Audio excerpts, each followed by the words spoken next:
हरे कृष्णा। सभी वैष्णव भक्तों के चरणों में दंडवत प्रणाम। मैं राधिका प्राण वल्लभ देवी दासी आपका स्वागत करती हूँ। आप कैसे हैं? उम्मीद करते हैं कि आप लोग बहुत अच्छे होंगे, क्योंकि आप पर भगवान श्री कृष्ण की विशेष कृपा है। तो आज हमारी जो कथा है वो भगवान ने पूतना का वध किया और पूतना का किस प्रकार से उद्धार किया। तो चलते हैं हम अपनी कथा की ओर। जगत गुरु श्रील प्रभुपाद की जय, गुरु महाराज की जय, अनंत कोटि वैष्णव भक्त वृंद की जय। पूतना वध। जब नंद महाराज घर लौट रहे थे तो उन्होंने वासुदेव द्वारा दी गई इस चेतावनी पर कि गोकुल में कुछ उत्पात हो सकता है विचार किया। निश्चय ही यह सलाह मैत्रीपूर्ण थी और असत्य न थी। अतः नंद ने सोचा इसमें अवश्य ही कुछ न कुछ सच्चाई है। अतः डर के मारे वे भगवान की शरण लेने लगे। संकट आने पर भक्तों के लिए स्वाभाविक है कि वह कृष्ण का चिंतन करें, क्योंकि उसके लिए अन्य कोई आश्रय नहीं होता। जब शिशु संकट में होता है तो अपने माता पिता का आश्रय लेता है। इसी प्रकार भक्त सदैव भगवान की शरण में रहता है, किंतु जब उसे कोई विशेष संकट दिखता है तो वह तुरंत ईश्वर की शरण में जाता है और उनका स्मरण करता है। अपने मंत्रियों से मंत्रणा करने के बाद कंस ने पूतना नामक डाइन को, जो छोटे छोटे बच्चों का अत्यंत नृशंसता पूर्वक मारने का इंद्रजाल जानती थी, आदेश दिया कि वह शहरों, ग्रामों तथा चारागाहों में जाकर सारे बच्चों का वध कर दे। ऐसी डाइनें अपना इंद्रजाल वहीं फैला सकती हैं जहां कृष्ण के पवित्र नाम का कीर्तन या श्रवण ना होता हो। कहा जाता है कि जहाँ कहीं कृष्ण के पवित्र नाम का कीर्तन होता है, चाहे वह उपेक्षा से ही क्यों ना हो, वहाँ से सारे बुरे तत्व, डाइने, भूत प्रेत तथा संकट तुरंत भाग जाते हैं। और जहाँ कृष्ण के पवित्र नाम का कीर्तन गंभीरता से होता हो, विशेष रूप से वृंदावन में जहाँ परमेश्वर स्वयं उपस्थित हैं, वहाँ तो यह सर्वथा सत्य है। अतः नंद महाराज के सारे संदेह निश्चित रूप से कृष्ण प्रेम पर ही आधारित थे। वास्तव में पूतना में शक्ति होते हुए भी उनकी गतिविधियों से कोई भय न था। ऐसी डाइनें खेचरी कहलाती हैं, जिसका अर्थ है जो आकाश में उड़ सकती हैं। इस तरह इंद्रजाल आज भी कुछ स्त्रियों द्वारा भारत के दूरस्थ उत्तर पश्चिमी भागों में किया जाता है। वे उखड़े वृक्षों की शाखाओं पर बैठकर एक स्थान से दूसरे स्थान आ जा सकती हैं। पूतना को तो इंद्रजाल का ज्ञान था, इसीलिए भगवान से उसे खेचरी कहा गया। पूतना किसी प्रकार की अनुमति के बिना ही गोकुल में नंद के आवास महल में घुस गई। सुंदर वस्त्रों से आभूषित होकर वह परम सुंदरी के रूप में माता यशोदा के घर गई। अपने उठे हुए नितंबों, उन्नत रोजो कान की बालियां तथा केस में लगे हुए फूलों से वह अतीव सुंदर लग रही थी। अपनी छीड़ कटी से वह और भी सुंदर बन गई। उसकी आकर्षक चितवन तथा मंद मुस्कान से वृंदावन सारे वासी मोहित हो गए। भोली भाली गोपियों ने सोचा कि वह हाथ में कमल पुष्प धारण किए वृंदावन में आई साक्षात लक्ष्मी देवी है। उन्हें लगा कि वह अपने पति कृष्ण को देखने के लिए स्वयं आई है। उसकी अपूर्व सुंदरता के कारण उसे किसी ने रोका नहीं, अतः वह बिना रोक टोक के नंद महाराज के घर में प्रविष्ट हो गई। अनेक बालकों का वध करने वाली पूतना ने कृष्ण को पालने में लेटा देखा। वह तुरंत समझ गई नन्हे बालक में अद्वितीय शक्ति है, जो राख से ढकी अग्नि की भांति छिपी है। उसने सोचा यह बालक तो इतना शक्तिशाली है कि क्षण भर में सारे ब्रह्मांड को नष्ट कर सकता है। पूतना की समझ अत्यंत महत्वपूर्ण है। भगवान श्री कृष्ण प्रत्येक प्राणी के हृदय में स्थित हैं। भगवत गीता में कहा गया है कि वे मनुष्य को आवश्यक बुद्धि प्रदान करने वाले तथा विस्मृति उत्पन्न करने वाले हैं। पूतना को तुरंत पता चल गया कि जिस बालक को वह नंद के घर में देख रही है वही साक्षात श्री भगवान हैं। वे वहाँ नन्हे बालक के रूप में लेटे थे, किंतु इसका अर्थ यह नहीं था कि वे कम शक्तिशाली थे। यह भौतिकतावादी सिद्धांत है कि ईश्वर पूजा विकासवादी है, ठीक नहीं है। कोई भी मनुष्य ध्यान या तपस्या द्वारा ईश्वर नहीं बन सकता है। ईश्वर सदैव ईश्वर रहता है। कृष्ण बालक के रूप में उतना ही पूर्ण है जितना एक विकसित ईश्वर रहता है। कृष्ण बालक के रूप में उतना ही पूर्ण है। मायावादी सिद्धांत के अनुसार जीवात्मा प्रारंभ में ईश्वर था किंतु अब युवक है। मायावादी सिद्धांत के अनुसार जीवात्मा प्रारंभ में ईश्वर था किंतु अब वो माया के प्रभाव से अभिभूत है।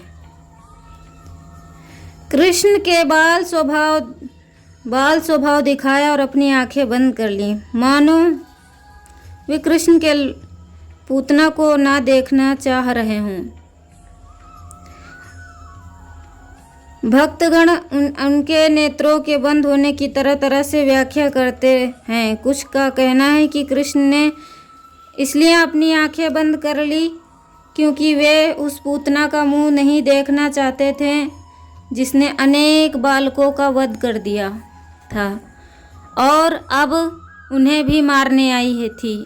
अन्यों का कहना है कि उसे अंदर से कुछ अद्वितीय बातें ज्ञात हो रही थीं और उसे विश्वास दिलाने के लिए उन्होंने अपनी आंखें बंद कर ली जिससे वह भयभीत ना हो। इतने पर भी कुछ दूसरे लोग इस प्रकार व्याख्या करते हैं, कृष्ण का अवतार असुरों का वध करने और भक्तों की रक्षा करने के लिए हुआ, जैसे कि भगवत गीता में कहा गया है, परित्राणाय साधूनां विनाशाय च दुष्कृताम्। इस प्रकार उन्होंने जिस प्रथम असुर का वध करना था वह एक स्त्री थी। वैदिक नियमों के अनुसार स्त्री, ब्राह्मण, गाय या बालक का वध करना वर्जित है, किंतु कृष्ण को बाध्य होकर पूतना का वध करना पड़ा। चूँकि स्त्री वध शास्त्रोचित नहीं है, इसलिए कृष्ण के पास आंखें बंद करने के अतिरिक्त अन्य कोई चारा ना था। एक दूसरी व्याख्या यह है कि कृष्ण वैदिक मान्यता है कि माताएं 7 प्रकार की होती हैं: सगी माता, गुरु पत्नी, रानी, ब्राह्मणी, गाय, धाय तथा पृथ्वी। 7 प्रकार की माताएं होती हैं। अब पूतना क्या करती है, कृष्ण ने बालक को गोद में लेती है और कृष्ण इतने दयालु हैं कि जब पूतना अपना पेय पान कराने आई तो उन्होंने उसकी मनोकामना पूरी की और उसके सारे कार्य माता का आचरण माना, किंतु वह और भी अधिक दुष्ट कार्य ना करे, इसलिए उन्होंने तुरंत ही उसे मार डाला। चूँकि यह असुरनी कृष्ण द्वारा मारी गई, उसे मोक्ष प्राप्त हुआ। जब रुदन करती हुई पूतना मर गई तब चारों ओर पृथ्वी तथा आकाश, उच्च निम्न लोकों में तथा सभी दिशाओं में भयानक कंपन हुआ और लोगों ने सोचा कि वज्रपात हुआ। इस प्रकार पूतना के इंद्रजाल का स्वप्न दूर हुआ और एक विराट असुरनी जैसा अपना वास्तविक स्वरूप धारण कर लिया। उसने अपना भयानक मुंह खोल दिया और अपने हाथ पैर फैला दिए। वह उसी प्रकार गिर पड़ी जिस प्रकार इंद्र के वज्र प्रहार से वृत्तासुर गिर गया था।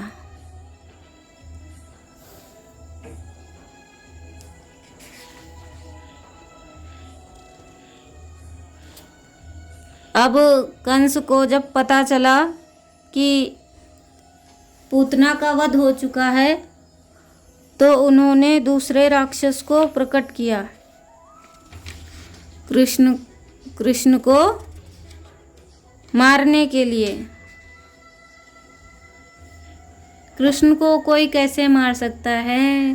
कृष्ण तो भगवान है।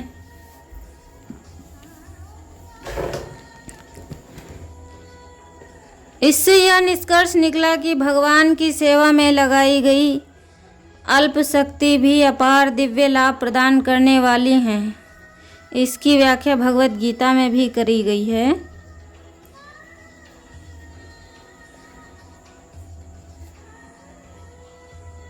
ब्रह्मा तथा शिव जैसे महान देवों द्वारा पूज्य है। पूतना इतनी भाग्यशालिनी थी कि वह कृष्ण बालक रूप में उसकी गोदी में खेलें। कृष्ण के वे ही चरण कमल जो ऋषियों द्वारा भक्तों द्वारा आराध्य हैं। पूतना के शरीर पर पड़े लोग कृष्ण की पूजा करके भोजन की भेंट चढ़ाते हैं, किंतु उन्होंने पूतना के शरीर से स्वतः दूधपान किया। इसीलिए भक्तगण प्रार्थना करते हैं, यदि पूतना जैसी शत्रुणी केवल दूध पिलाकर इतना लाभ प्राप्त कर सकती है तो प्रेम तथा स्नेह से कृष्ण की पूजा से प्राप्त होने वाले लाभ का अनुमान भला कौन लगा सकता है। हरे कृष्णा कृष्णा कृष्णा हरे हरे, हरे रामा रामा रामा हरे हरे।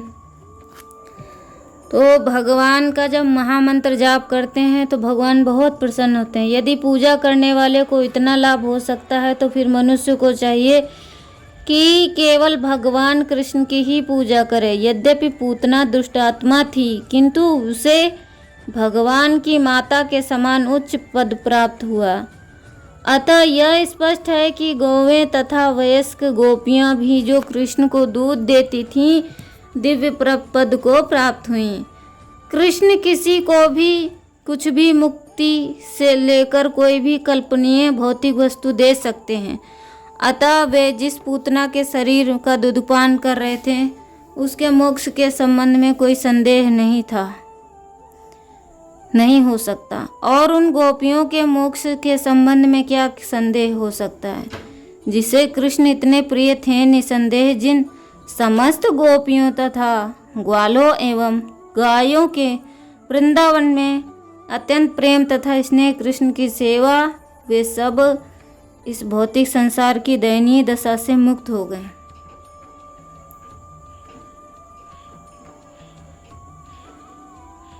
जब समस्त वृंदावन वासियों की नाकों में पूतना के जलने से उत्पन्न धुएं की सुगंध, वे पूछने लगे यह सुगंध कहाँ से आ रही है। तो जब पूतना का वध हुआ तो वो बहुत बड़ी विशाल उसका शरीर था। तो नंद बाबा ने सोचा कि अब इसके टुकड़े करके तब इसका अंतिम संस्कार करा जाएगा।